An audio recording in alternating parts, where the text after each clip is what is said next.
किसी व्यक्ति को क्यों प्रतीत होता है कि उसका कुल, उसकी जाति और वंश ऊंचा है?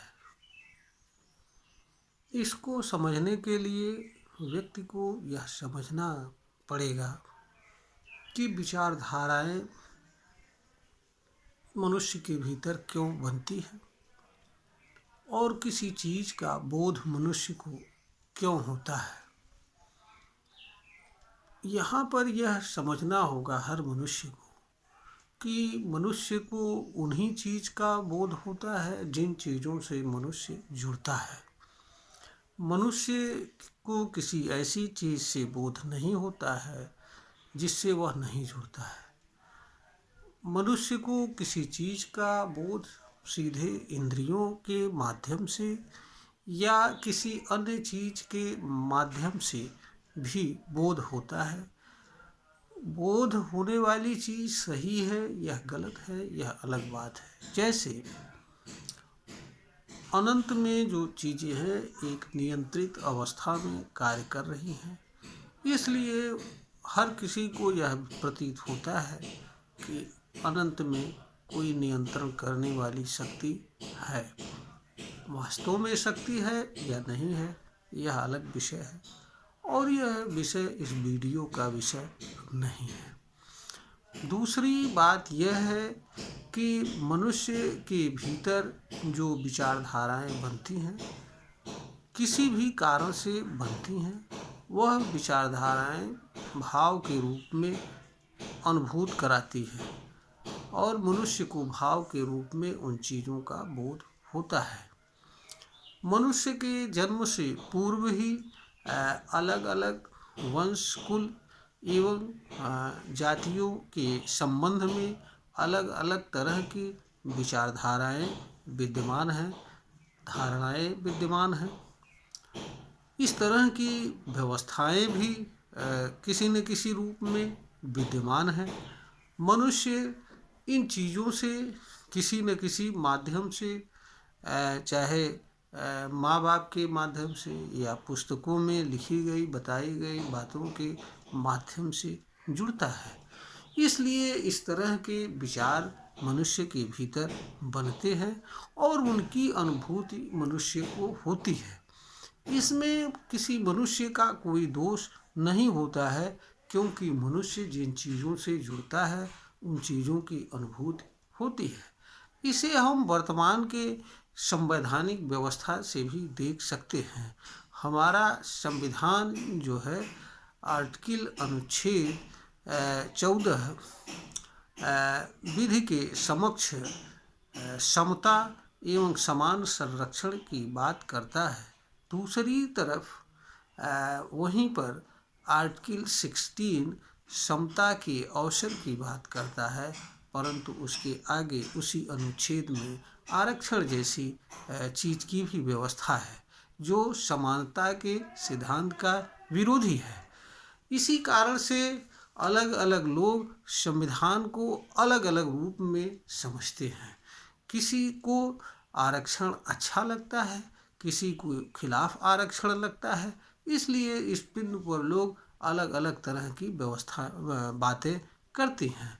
लोग चीज़ों की व्याख्या और स्वीकार्यता अपने अपने स्वार्थ के अनुसार करते हैं। यही दशा अलग अलग वंश, परिवार, कुल में जन्म लेने वाले व्यक्तियों के साथ भी है। जिस तरह के विचारधाराएं से उन्हें अवगत कराया जाता है उस तरह की धारणाएं उनके अंदर बन जाती हैं और उन्हें उसी चीज़ का बोध होता है। क्योंकि इस तरह की चीज़ें समाज में पहले से ही विद्यमान है कि फला जात में जन्म लेने वाला, वंश में जन्म लेने वाला, कुल में जन्म लेने वाला यह है और इससे भिन्न जात में, वंश में, कुल में जन्म लेने वाला वह है। दोनों की स्थिति यह है। इसलिए जो व्यक्ति जिस कुल और वंश में, जात में जन्म लेता है उसी तरह का बोध उसको होता है। वास्तव में इस चीज़ को उसे स्वीकार करना चाहिए या नहीं करना चाहिए यह सही है, यह गलत है, यह अलग विषय है, यह चिंतन का विषय है और इस पे मानव समाज को ध्यान देना चाहिए। परंतु इस वीडियो का विषय सिर्फ इतना था कि किसी व्यक्ति को किसी व्यक्ति को किसी वंश या कुल में जन्म लेने के कारण ऊंचा या नीचा क्यों प्रतीत होता है। यह सब चीज़ें इसीलिए है क्योंकि हमारे समाज में अनेक तरह की ऐसी विचारधाराएं हैं, चाहे वो धार्मिक ग्रंथों के माध्यम से या व्यवहार जगत में प्रचलित विचारधाराओं के माध्यम से। इस तरह की बातें हमारे मानव समाज में विद्यमान है, जिनसे जब बच्चा जन्म लेता है तो वह जन्म के साथ जुड़ जाता है और जब तक वह स्वतंत्र रूप से कुछ सोचने विचारने की क्षमता प्राप्त करता तब तक वह इन चीज़ों के अधीन हो जाता है और इनके अनुसार उसके भीतर विचार बनते रहते हैं, भाव बनने लगते हैं और वह एक तरह से इसके अस्तित्व का हिस्सा बन जाता है। इसलिए उसे अपने वंश एवं कुल तथा जात के अनुसार ऊंचा और नीचा का बोध होता है।